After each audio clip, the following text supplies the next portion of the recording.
himself while in office to help bring the American dream back into reach of those who feel it is slipping away.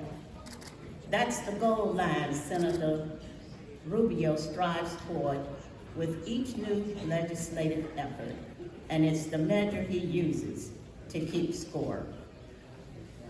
Senator Rubio is passionate about the American dream because he lived it himself. His parents came to America from Cuba in 1956 and earned their way to the middle class by working humble jobs.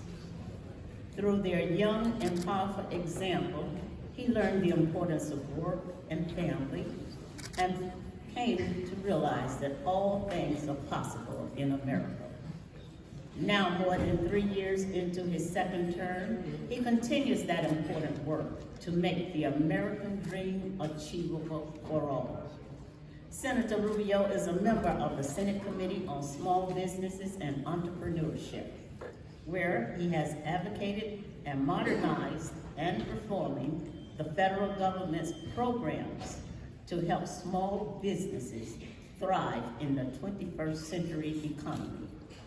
As former chairman of the committee, Rubio authored the historic Paycheck Protection Program, which has been a lifeline to millions of small businesses and American workers as they battle the economic hardship due to the COVID-19 pandemic.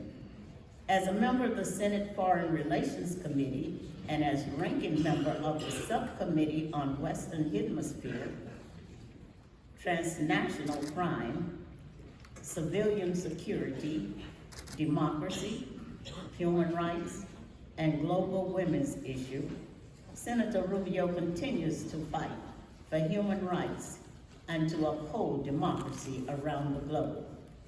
Senator Rubio is also vice chairman of the Senate Select Committee on Intelligence, where he provides oversight over the U.S. government's intelligence community and national security apparatus.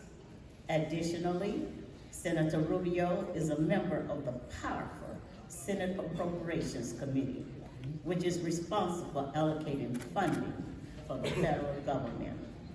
Senator Rubio has spent most of his life in West Miami, and he still lives there today with his wife, Jeanette, and their 4 children.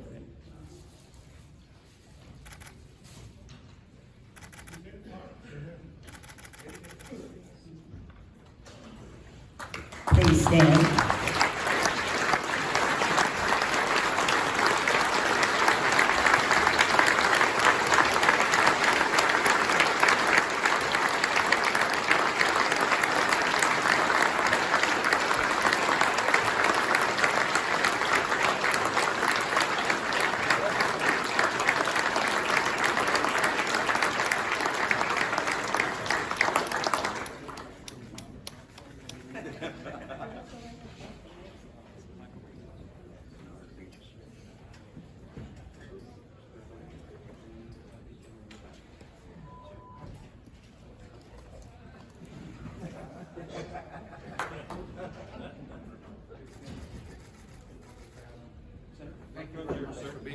Thank you very much. I'm just going to close. Is this okay if I close?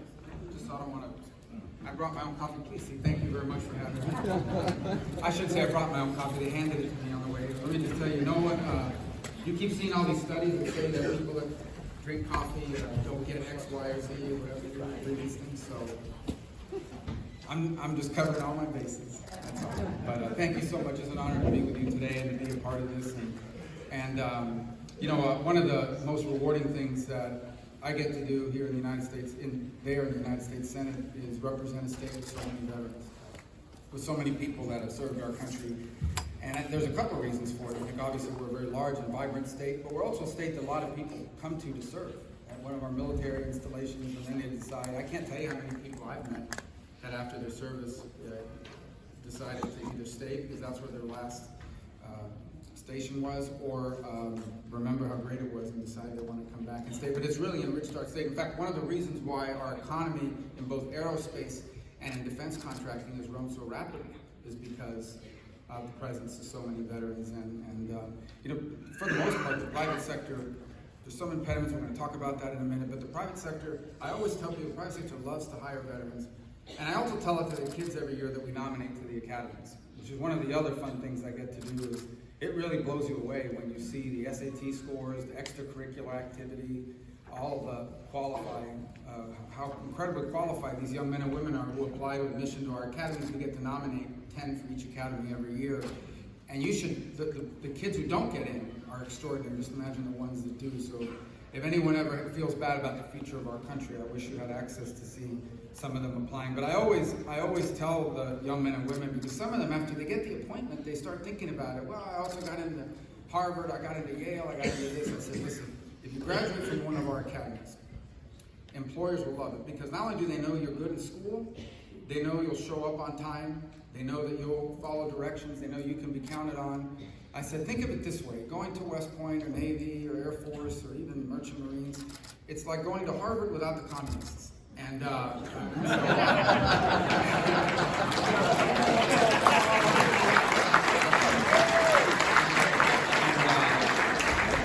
I hope we can keep saying that, to be honest with you. I do, because even there we've had some challenges. All right, so it's one of the great things I get to do is serve the state that does that. One of our top constituent service departments in our office is veterans. And what I mean by that is people calling in saying, I need help because I'm trying to navigate the VA system. I've lived it personally with my brother, who was a Green Beret from 1968 to 1971, tough era in our history. I have a brother who's 21 years older, same parents. Right? My mom was like 19 when he was born, and then like 21 years later, they decided, hey, let's have more kids. Tells you how optimistic they were, because I had a younger sister. In fact, my brother was old enough that he actually drove my mom to the hospital. And the doctors kept asking if they wanted to let the dad in. And my mom would say, sure, but he's an orc, that's my son. You know, so that tells you he had I would say he probably aged substantially from 1968 to 1971. He also, I believe, is probably the only member of the Green Beret during that time, that era in our country's history, who convinced his mom that he was an accountant in the Army. So yeah, different kind of accounting, you know. But anyway, and so he had a VA claim, and he came to our office for help, and it had to do with dental work, actually, because one of the training jumps he'd done, he basically landed on his face or something, and knocked out a bunch of teeth, and so he's had recurring issues with that. So VA goes, well, how do we know that this happened? Service related. And he goes, well, because it's the only time I ever jumped out of a plane. So, so anyway, but we have far more serious cases than that. So we have, I believe, one of the best in the country. Terry Fingers, her name, she does the work in our office. I saw her earlier today at a previous event. And so we really, I think, we have offices from all over the country that call her and call us for advice on how to navigate. But though we're proud to do that, that's actually not good news. Like, veterans should not have to navigate, should not have to go to congressional offices to navigate the benefits they have earned and that we promised.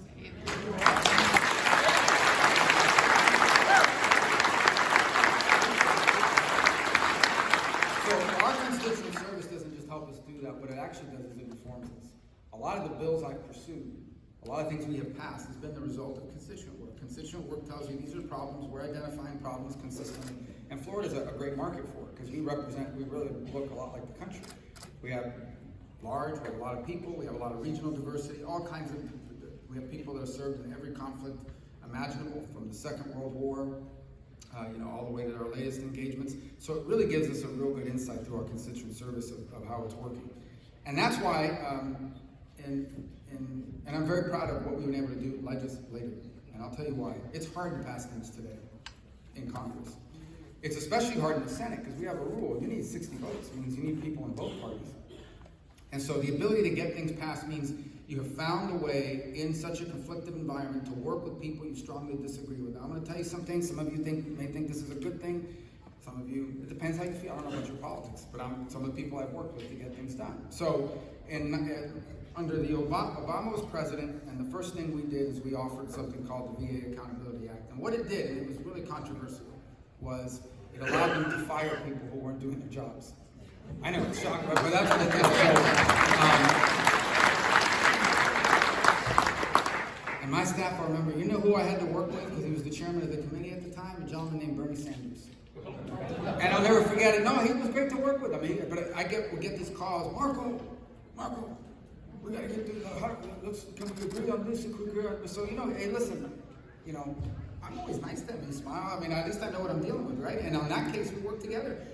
I mean, I don't agree with him on almost anything else, but we're able to get that done. And that's important, because we couldn't pass it without that. So you have to have the ability to do that. But what happened after, so I got that done, it was signed by a Democratic president. And then, obviously, we have a majority in the House, the Senate, with President Trump. One of the first bills that President Trump signs was the VA Accountability 2. We had to do 2 because the bureaucracy and some of the folks figured out how to finagle a way around the first one. Yeah. So we had to pass a second one to improve it. And even now, I could probably argue we could do a third one. The point is that, I think most of the people that work at the VA are really good people. They work hard, they've helped us. I think they want to help. But you do have some people that, frankly, especially during the pandemic, that just had no incentive. I mean, you don't get a bonus. You don't get rewarded. There's no incentive like there is perhaps in the private sector to make the system more efficient. Not to mention the use of technology that can be used to help with the appointments and scheduling and likewise.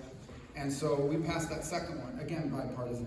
Another thing we found out is, and this didn't make a lot of sense to me, is we have young men and women, they service in uniform after 5 years, 10 years, 15 years of working with some of the most complex technology and machinery in the world.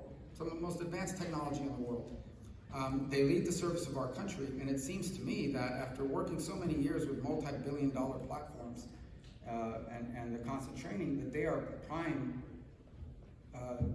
workforce and talent for the science, technology, engineering, and math, all the technology fields, and the associated things from aerospace, defense contracting, you name it. The problem is that when you exit service, no one was telling you this. No one was saying, okay, you're on your way out, thank you for your service.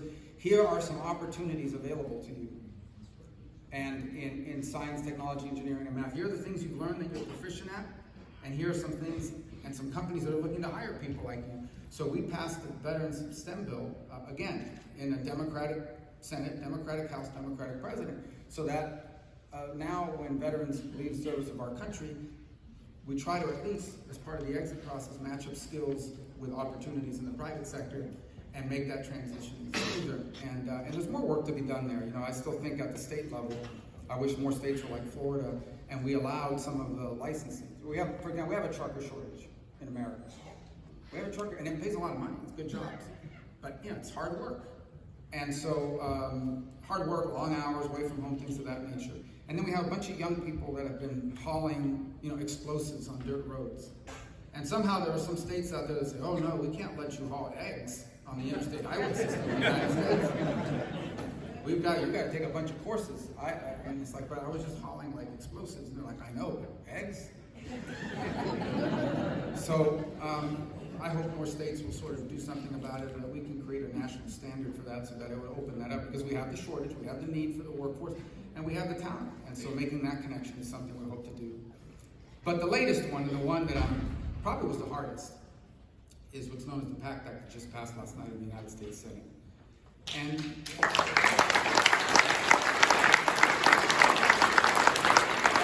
was the hardest because it was big. It covers a lot of people. Here's the reality. Over the last 25 years, we have sent thousands of young men and women into combat zones in Afghanistan and Iraq, where they burn garbage. Places where there isn't some commercial hauling contract. They basically take whatever it is and they set it on fire. You can't do that in this country. There's a reason why you can't do that in this country. You can't do it in this country because we know it creates diseases, it creates harm. So we have all these people they serve there, they're breathing this stuff in, they come back, and a few years afterwards, they develop brain cancer or an upper respiratory condition, truly debilitating, frankly, sometimes incurable situations. And it's devastating. Not only can they no longer work, but now their families slowly but surely become full-time caregivers, so they can't work anymore. And on top of everything else, they have trouble, they have to fight with the VA to get health care for those conditions. Because they want you to prove that tumor is the direct result of some burn pit in Iraq or Afghanistan. That is a scientific impossibility. What I can tell you is the statistics don't lie. The number of these conditions, so if you take people, let's say 45 years old, who served in these areas, the percentage of people with these conditions in that demographic, veterans in that age group, is multiples of what it is in the general population. But they argue, no, we don't want it, we can't do it. Even though the VA has the authority, by the way, to create these presumptions, they wouldn't do it. And so we basically filed a bill that said if you served in these areas, 130 days, exposed to these things, we're going to presume, we're going to create the presumption that not every condition, but these conditions, we're going to presume they're service related.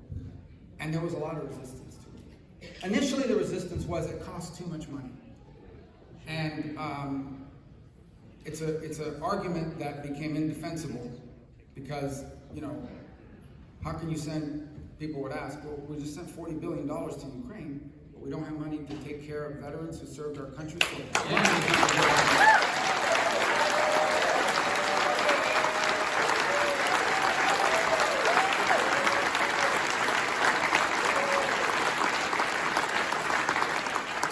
So then the next argument was, well, it's going to create huge backlogs in the system. And I thought to myself, well, imagine if I came to you and said, guys, we really need to clamp down on voting because the lines are too long outside the voting booths. So the answer to backlogs is not to deny people access to something they deserve. But that's really the fundamental argument. This is going to, and they actually tried to pit veterans against each other. They would go to people and say, look, your VA care is going to get a lot longer. It's going to get a lot harder if we let all these people in with their conditions. And to their credit, the veterans around the country said, we don't care. In fact, put them in front of us.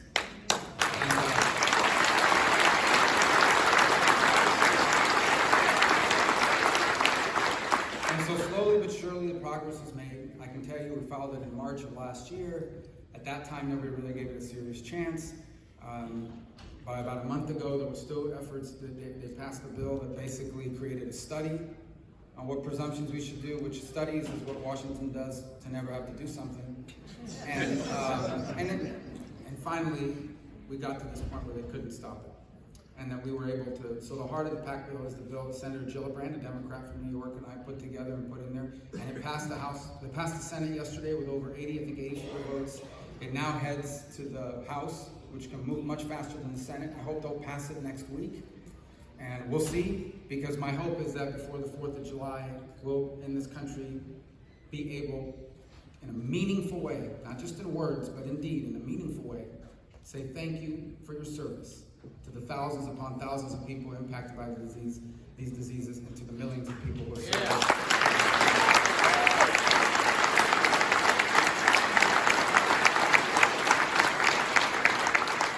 Now we get to the part of why, and it's probably the best way to sort of wrap this all together. Why, for me, helping veterans in our state is one of the most rewarding things we get to do in our office. I think it's the right thing to do for two reasons.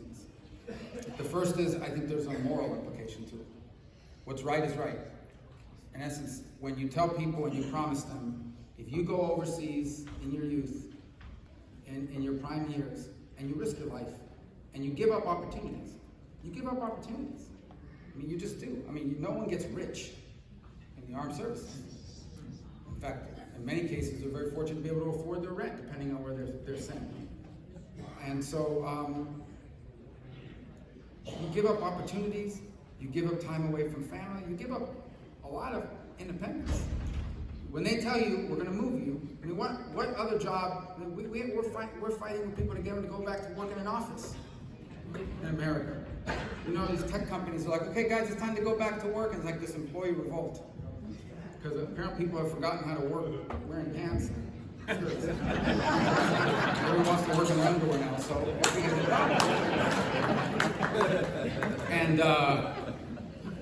and here you have people serving our country that not only have to go to work every day.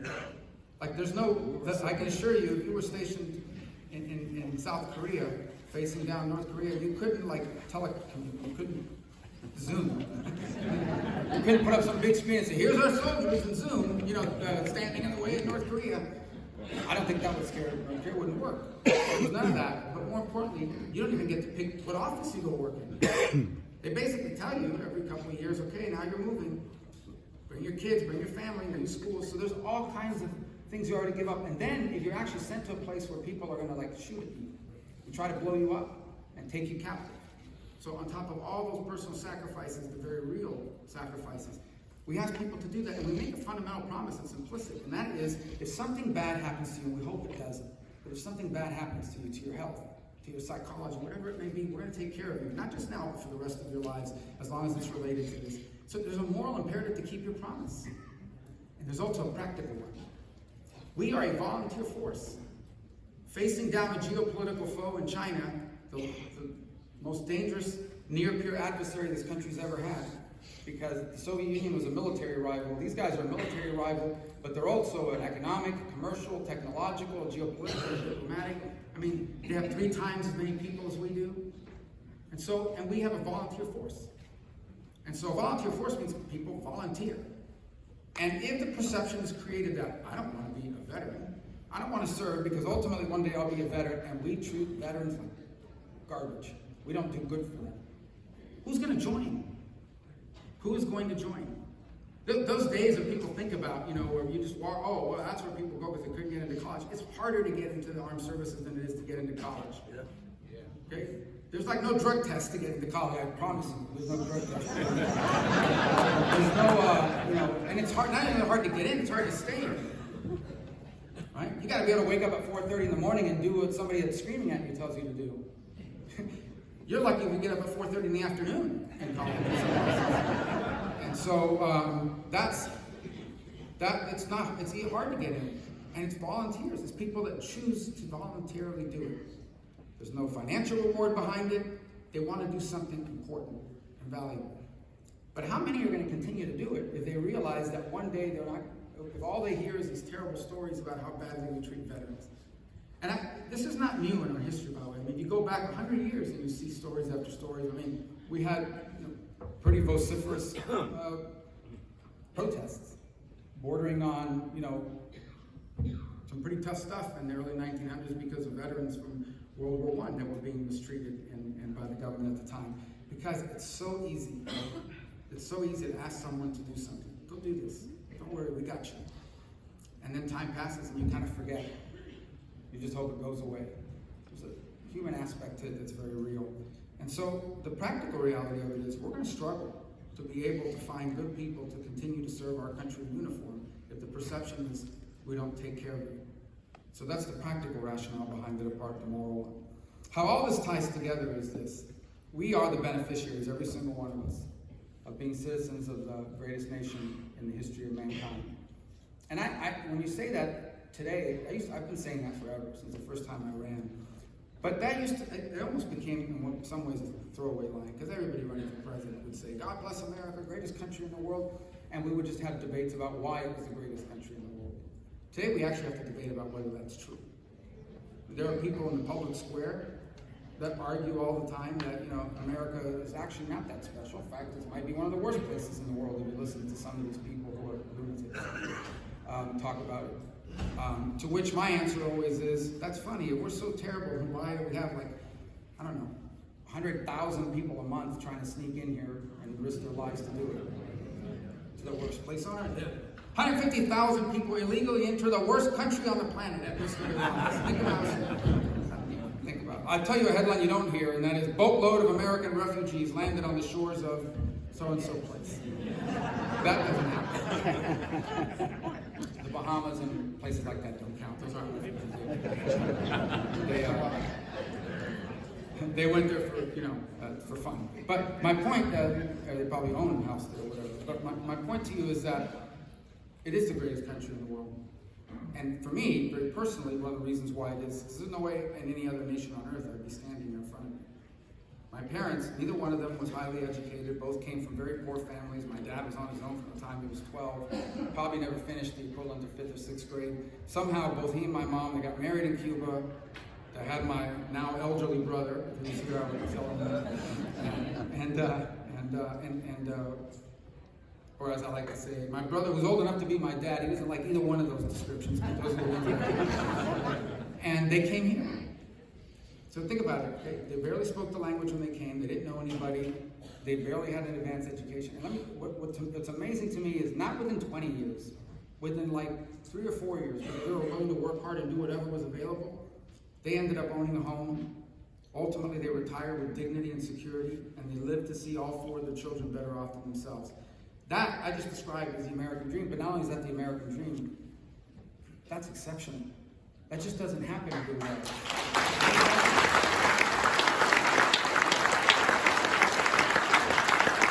People think the American dream is, oh, look at this person who came from difficult circumstances and became a billionaire. Sure, that's good. We celebrate that. But most people don't want to be a billionaire.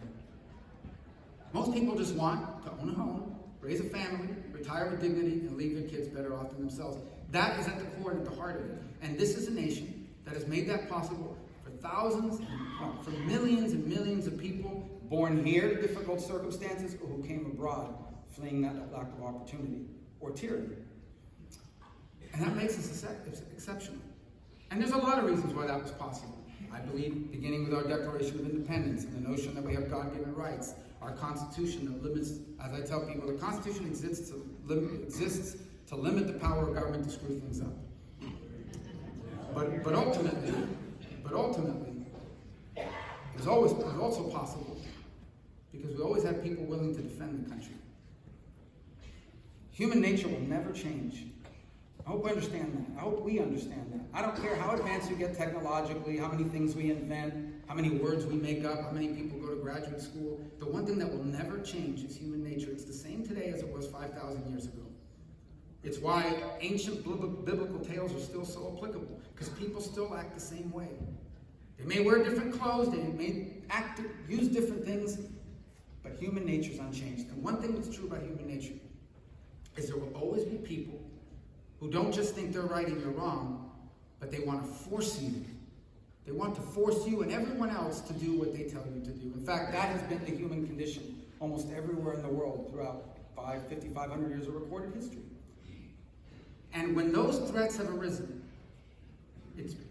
whether it's in Europe, through Nazi Germany, or in Asia, through Imperial Japan, or radical terrorists beginning on 9/11, we have had young men and women willing to risk their lives to defeat the forces that, yes, we're operating far away, but will one day, if left alone, come here. That's been the other wisdom. It's not that we have to go picking wars, we can't fight every war, solve every problem. We can't. We shouldn't. No nation is capable of that. One of the easiest ways to destroy your country is to overextend it. But one of the most important jobs of those in public office is to identify the true threats and deal with them now before they become bigger and harder later. And we've always had people willing to do it. And at the core of every enemy we have faced, and every enemy we face now, look at the world today. Who are those that seek to do harm to the United States? Vladimir Putin, the Chinese Communist Party, North Korea, Iran. What do they all have in common? Radical terrorists? What do they all have in common? None of them, every single one of them is totalitarian. Every single one of them is a totalitarian that does not believe in human dignity and human freedom, and they hate us. They hate us because every single day we prove them wrong. Every single day, despite all the craziness in our politics, remember, our country's not a government, our country's not politics, our country's a society, our country's groups like this, and it's our communities. Every single day we prove them wrong. We prove them that free people are capable, not just of governing themselves in public office, but in their individual lives. The government did not create this organization, nor many of the other ones that serve veterans or people in our country. People did, and they did it because they had the freedom to do it. And so in every era, and in every American generation, there has been forces, powerful forces, who hate us and seek to harm us. And the reason why my parents' story, and your parents' story, and your story was possible is because before those forces got too big, before they dominated the world, before they came to our shores, they were defeated by young Americans somewhere else. And we did it without taking...